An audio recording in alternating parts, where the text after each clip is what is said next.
एक खूबसूरत सा जंगल में मुनमुनी चिड़िया अपनी 11 बेटियों के साथ में रहती थीं।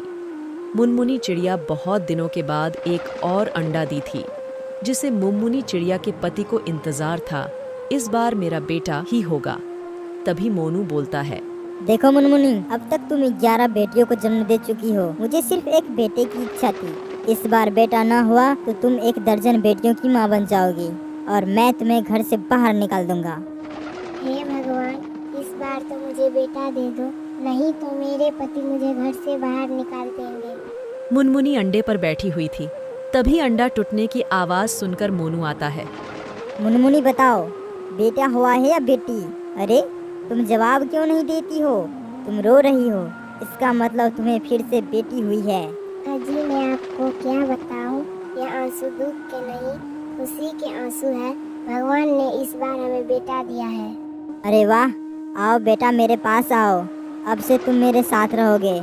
मुनमुनी मेरी बात सुनो, मैंने तुम्हें घर में इसलिए रखा हुआ था क्योंकि मुझे एक बेटा चाहिए था।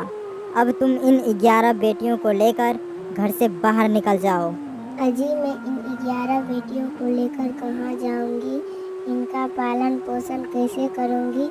इनको कहाँ रखूंगी? मुझे कुछ नहीं सुनना है, बस तुम अभी के अभी यहाँ से निकल जाओ। ठीक है, जहाँ भगवान ले जाएगा मैं अपनी बेटियों को लेकर वहीं जाऊंगी। कोई ना कोई सहारा मिल ही जाएगा। आप हमारे बेटे का ख्याल रखना और इसे अच्छे से पढ़ाना। इतना कहकर मुनमुनी अपनी 11 बेटियों को लेकर घर से निकल जाती है। वो दिन भर भटकती रहती है कि उसे रहने के लिए कोई जंगल में आसियाना मिल जाए, लेकिन उसे कोई जगह नहीं मिलती। आखिर में वो एक घर का दरवाजा खटखटाती है। तभी एक चिड़िया बाहर निकल कर आती है।